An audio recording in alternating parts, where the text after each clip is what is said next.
In November of 2023, the Swell Pod took a 10-day journey across 5 states, traveling 3,580 miles with one challenge in mind. And that challenge was to interview 100 pleasantly rebellious humans to uncover deep truths about what it takes to create something that has never existed before, challenge the status quo, maybe even change the world. This is the Kiln Road Trip, created and produced by the Swell Pod. In partnership with Kiln, Moterra Camper Vans, and sponsored by Taurus. I'm Spencer McKeown. And I'm Josh Taylor, and together we're the co-hosts of the Swell Pod and your guides on the Kiln Road Trip. Follow along on the journey. Be sure to subscribe to the podcast, follow the Swell Pod on social media, and subscribe to your YouTube channel at, you guessed it, the Swell Pod. This is interview 7 of the Kiln Road Trip, and today we're at Kiln Park City talking with Jackie Zehner, the founder of SheMoney. SheMoney is a consultancy and content platform dedicated to women plus, money, and financial equity. We hope you enjoyed today's episode. Thank you for tuning in. Could you give us a Reader's Digest version of you, who you are? Sure. And then maybe leading on to what you do now. But Okay. who you are, who's Jackie? Oh, gosh. And I guess the lead words would be financial feminist. Mm-hmm. So just aligning my values towards money and money too, around my values around being a woman, identifying as female, and just the work around gender equity and inclusion in the world. That's kind of my story, the through line of the past 30 years. And I celebrate that I'm heading towards 60 this year. And you're supposed to go, Yeah, just to give you. us time. Yeah, I was setting you up. You don't look 50. Thank you. 60 is the new 50. But I started my career, I graduated in finance way back when. I'm Canadian, you know that, and started a career at Goldman Sachs in 1988.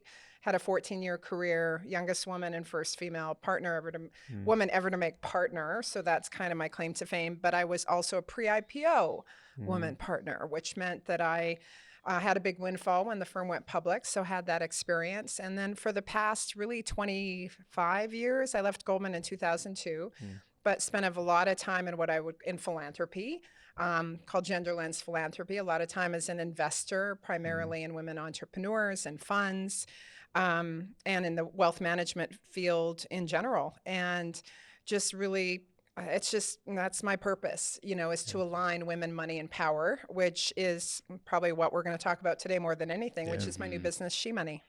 Yeah, we would love to. And by the way, for our listeners, we're doing this fun thing where we're doing an exchange of gifts. And we've just given Jackie a pleasantly rebellious t-shirt. Thank you. And Jackie has brought... I have gifts for you. Many gifts. These... I don't know if Spencer wants the Virginius underwear. Unless you want There was honestly, there was so much talk about Speedos though that this is as close as we can get. So these are boy shorts. Yeah, I'm saying. Just gonna hold these up. Wait a second. So I think Spencer probably mentioned to write like a challenge on the van. Yes. Did you do that I already? challenge you to wear these in public. There you How go. about that? There you go. Okay, sorry, I yelled into the This podcast. is gonna be crazy. That now. was your challenge. No, I didn't say anything. Hey, if you go to the website, it's actually my. Okay. If you go to our store, our SheMoney store, and the reason we did a product line is we want to normalize talking about money, thinking about money. Our tagline is, or you can pick this hat, which is a little less controversial. With the back it says "Money Matters." That can be worn by anybody. And we have ball caps and things like that. And it's corporate swag, but it's also swag that reinforces a message, which is and that's core to our brand is, not. Money for the sake of commercialism and ego and all that kind of stuff. But the money really matters in your life. There's 2 essentials you have to have is health and wealth to some degree. So money as a means to live a purposeful, joyful life, healthy life. Yeah, no, that's great. Well, thank you for those gifts. Yeah, we don't get all of them, just to be clear. Yeah. You can pick one. Yeah. You can each pick one. Thank you. Thank you. You're welcome. I mean, I kind of I know Josh has got a killer question coming up. Why is it that you care about this so much right now? SheMoney. Why women? Because and tell us what it is as well. Yeah, so SheMoney is a platform, so it's a content platform, and also experiences and consulting all around women and money. And I think for the reason I said, like, we all need money to live and thrive, you know? So we have this tagline that, you know, money will not answer all of, you know, solve all of life's problems, but it'll almost always help. And in my experience, especially obviously as a woman in financial services, you know, years ago, I kind of, as I rose to the ranks at Goldman Sachs, like really understood how much power there is in having financial resources.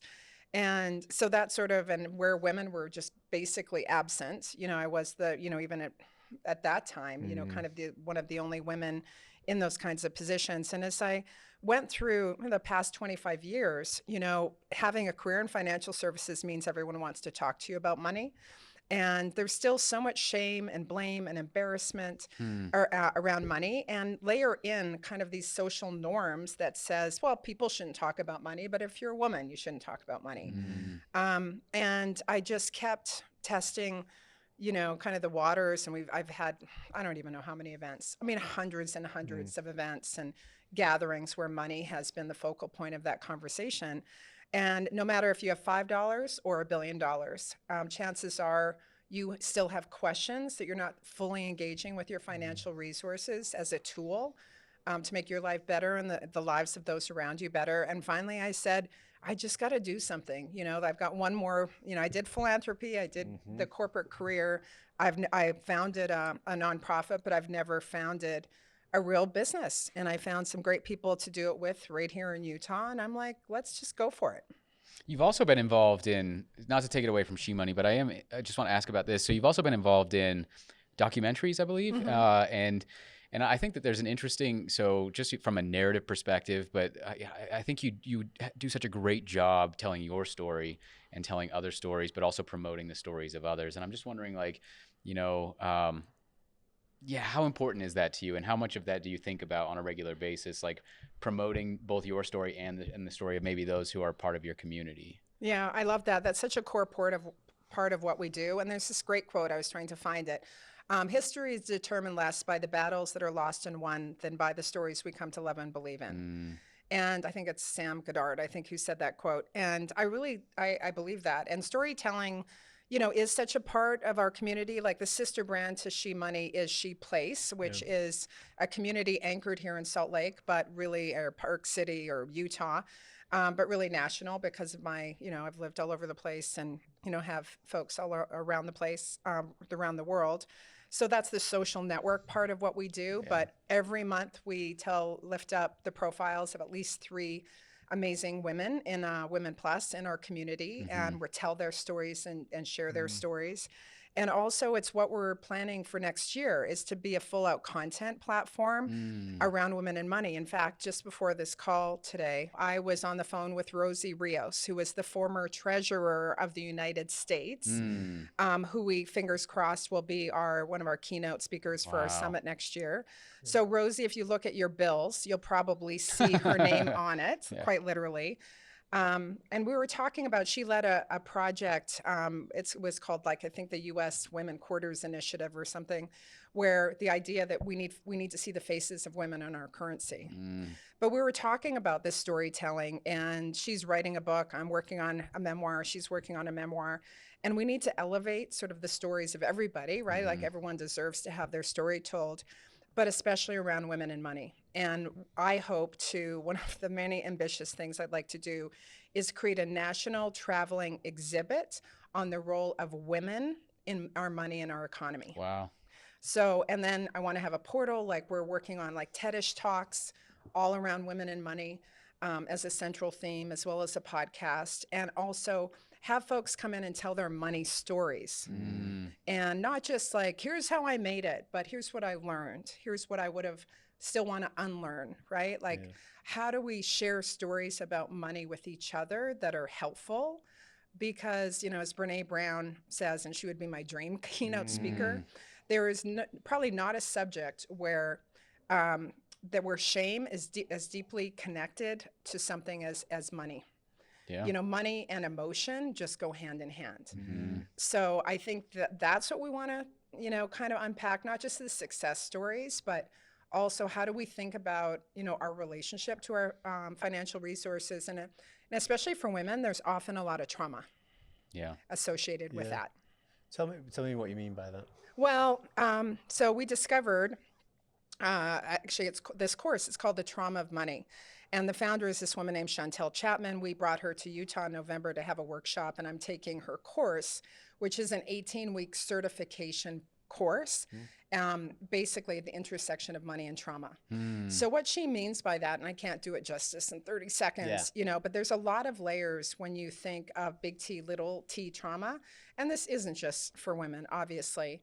But it can be a circumstance like financial trauma could mean growing up in poverty, have a sudden change of economic circumstance, face a sudden economic challenge, and financial abuse, which is real. And just to put, because I'm really good at this, exclamation mark behind that, I'm listening to Britney Spears' book on tape right now. I haven't read it, but yeah. And I've written about her because obviously she got put into a financial conservatorship.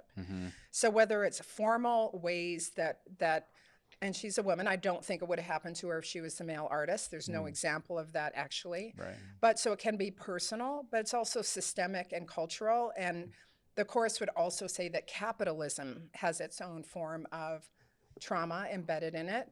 And then there's, of course, as you related to identity, whether it be woman in this country, racial inequality, which is another topic I deeply care about, which is racial economic inequities. Yeah. Wow. So, I mean, it's your passion definitely comes through, right? And you've got so many ideas, and I like the education side of things. And I guess from a change perspective, right? Really trying to change something. So you've got the education. I think you've got the voices, you've got the stories, and I guess going beyond that to, kind of beyond the knowledge to, implementing these ideas. You mentioned workshops. Is there anything else that you do for your community and around the idea of implementation and like bringing home the knowledge and bringing it to practice, I guess, for anybody that's associated with it? Yeah. And that's the biggest challenge about, taking on a topic like money. Yeah. And I think that's why I didn't do it for so long, is I just didn't know what the handlebar was, like what the tent pole was, like where do you even start to take on a topic like that? And for 10 years for me, it was in the philanthropic space. I mentioned this on the other podcast.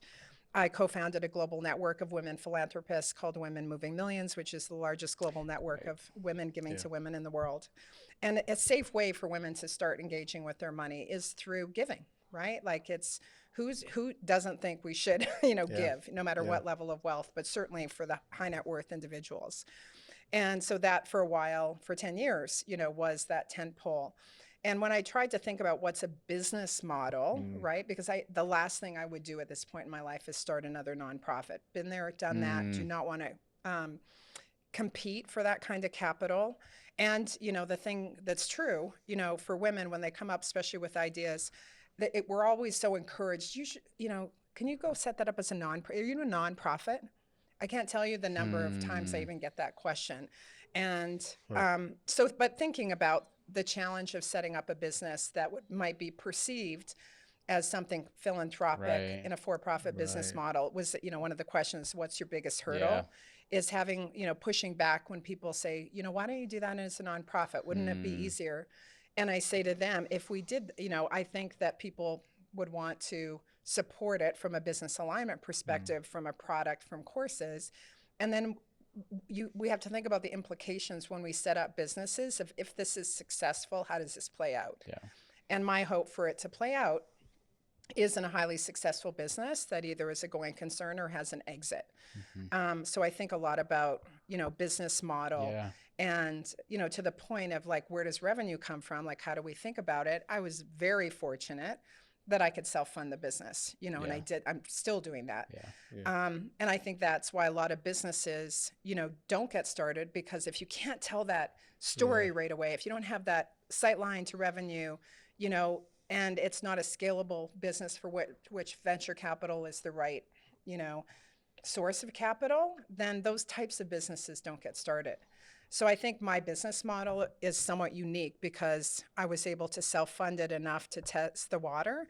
But, over time, obviously, and even this year, we're showing some really great revenue thanks to strategic partnerships, especially with Zions Bank here. And Scott Anderson has just been a relentless, amazing ally to the nth degree. And I can't thank him and Zions Bank enough.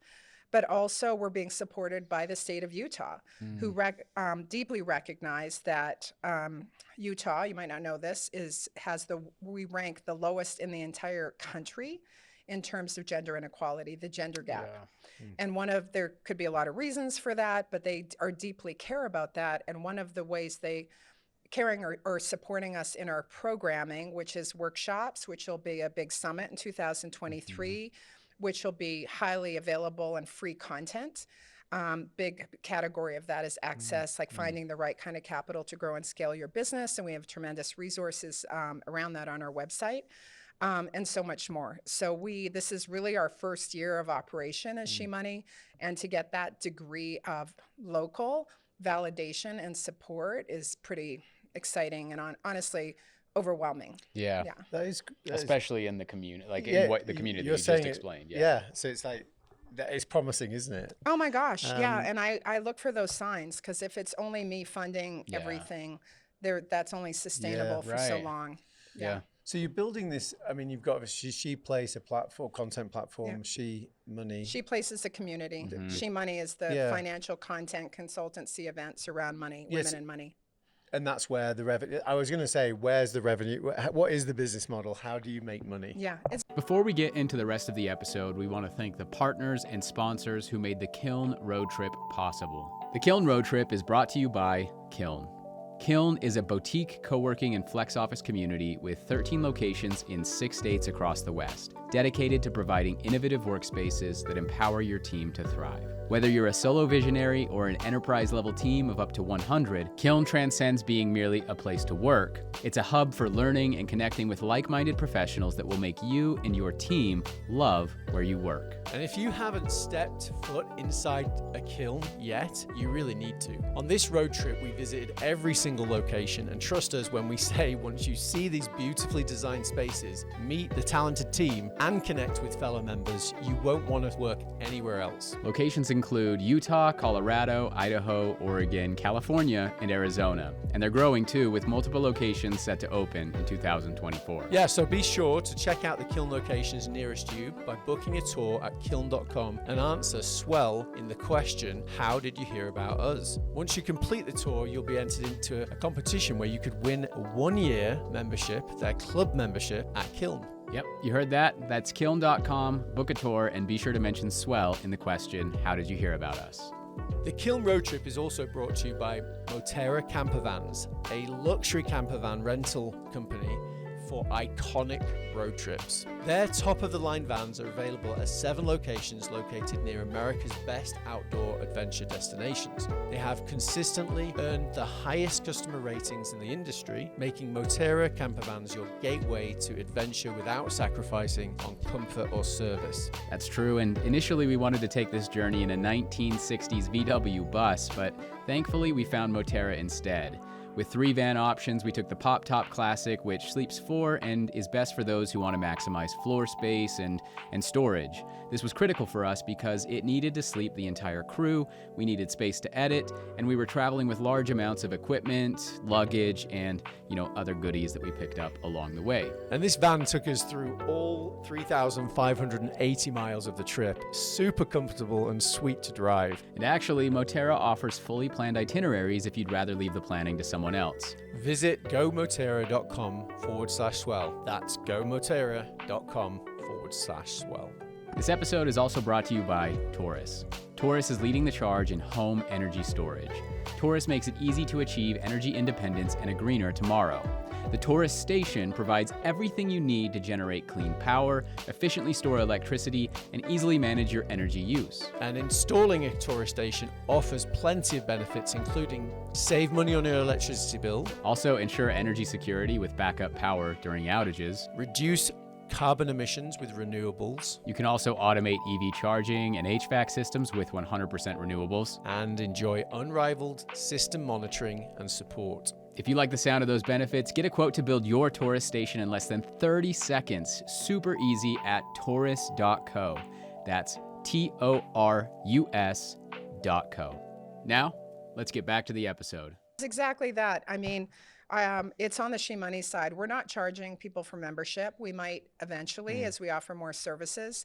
But what's truly differentiating about our professional network is how diverse it is, you know, in a state that's not very diverse. And I think that so many of the networking opportunities are siloed by, you know, you're in tech, you're in finance, you're a student, you know, you're in healthcare.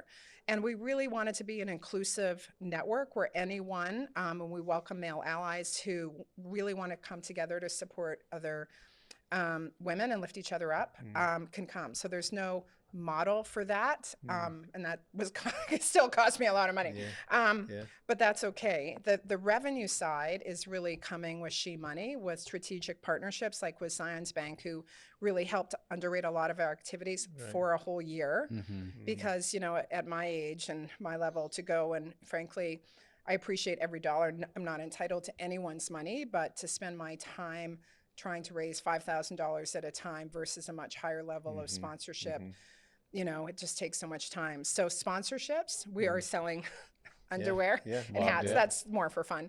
But over time, we're going to do, courses. We're going to charge more for events. Consulting, you know, I command, you know, upwards of $25,000 a talk, especially corporate. I do a lot for free. So I can bring that money into, we're going to have books, guides, and hopefully podcast sponsorship and other types of media. So I think we're going to be at least $1 million in revenue next year in our second year, and I hope to surpass that. It's fantastic. Yeah, I love I know that. before we wrap up, we want to ask around advice. I do want to also just ask about this right here. Yeah. So you brought some stuff in addition. I brought, yes. Yeah. Can you tell us about that? Well, we're really trying to promote, again, I don't know where one might say philanthropic efforts, you know, end and my for-profit efforts start. And I think one of the invitations I think for us all to think about is not to, you know, put things in different buckets because it's so fluid. But, you know, I will say that, you know, on the SheMoney side, we're really obviously oriented towards having people think deeply about their financial health and resources. And then we came up with the framework, which we're calling the 7 money moves, which are the 7 things, and this is all on our website, that you can do with your money. And I choreographed that to a Cardi B song. No way. Oh, yes, I did. Is it recorded? Can I see it somewhere? It's on YouTube. I think we've had about 321 views as yesterday. No, I was hoping it would go viral, but it really hasn't. So it's really disappointing. Why don't we make it a thing? I know. That can be our challenge. Gosh. We'll do that. We'll put it on TikTok or something like that. Oh my gosh. And I can teach you the moves. Please. Oh my gosh. Okay. And it's Bodak Yellow. Do you know that song? I don't want to dance and make money moves. Anyway, I'll do it. Well, I'll perform it for you if you want. But the 7 are, let me get this right. Spend, invest, earn, borrow, protect, give, and earn. Cool. So when you think about it, those are really the big buckets of everything you can do with your financial resources. So you're looking at spend, which is the biggest category. Someone might say invest. But when you think of our collective purchasing power, you know, 70% of our economy is driven by what we buy every day, products and services. And little known fact is that, you know, women make 70 to 80% of those purchases because we're the ones that shop more. We need to buy things. You know, it costs more to be a woman. And then I was like, gender pay gap, shouldn't it be the other way around? Because it actually costs more to be female. But we launched this initiative when we launched SheMoney. We wanted to find something tangible for folks to hang on to. So Spend is our program to invite intentional spending. So how you spend your money every day, from where you buy your coffee to your hat, you know, the more values aligned we make our spending, the more opportunity we have to change the world. And I really believe that. So we featured 70 women plus owned and founded businesses here in Utah. We're about to launch some point this year a national spend guide. And again, this is not, you know, to the exclusion of, you know, I always get like, and you're not doing it, which I'm grateful for, but kind of like, what about men and all of this? But the reality is women-owned businesses in particular suffer from a lot of bias with access to capital. So a little more intentionality to support women-owned. who then in turn take care of themselves and the families. And a lot of women-owned businesses are single moms. So it's something we really think about. So Spend is our initiative to really support intentional value-based spending. And is that on the website Yeah, as well? yeah, Okay. absolutely. Cool. Wonderful. Well, thank you, Jackie, for being a part of this. This is fantastic. We appreciate you coming, and we want to keep hearing about the progress in this area. Anything else? No, I really appreciate having you on. The one thing I will say I really appreciate, a topic like, money, of course, right? Like you bring so much life and humor, I think, to it, right? Just exemplified by some of the stuff that you brought in. The fact that you're bringing to life what is like these binding pillars, right? And turning them into a dance, like I absolutely love that. I think it's down our street. 100%. The experience of it. Yes. You can't just stay flat. You've got to bring it to life, and that's what you're doing. Well, thank you. And if I can say one more thing about that, just with our summit that's coming up that we're planning for next year, we really want experience in storytelling. Like we have ideas, for example, putting someone in a chair with headphones and just affirming money messages and having them just sit and take that in. Because we know that when emotion, especially negative emotion like shame, gets in the way, it hijacks your brain and you don't make decisions. And I think there's just so much time and effort that's oriented towards the hardcore literacy or rugged individualism. If you were just smart enough, or you just worked harder, if you just all of this, then wealth would just fall in your lap.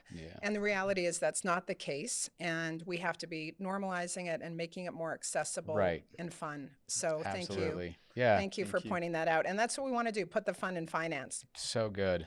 Yeah. Yeah. Well, let's do it. Yeah. Thank you again for coming on. And thank Kiln. I just want to say, Kiln's been such a champion for us. We're based here in Park City. Arian has been amazing. We have most of our workshops in Kiln Salt Lake. We'll travel to other kilns to do stuff. We really value this community and the support we've received from Kiln. Thanks for tuning in to today's episode of the Kiln Road Trip. Be sure to follow along on the rest of the journey, and you can do that in two ways. One, subscribe to the podcast, whether you're listening on Apple, Spotify, or maybe even watching on YouTube, and follow along on all of our social media platforms, whether you're on LinkedIn, Instagram, Facebook, Twitter, or TikTok, @the Swell Pod. Thanks again, and we'll see you in the next episode.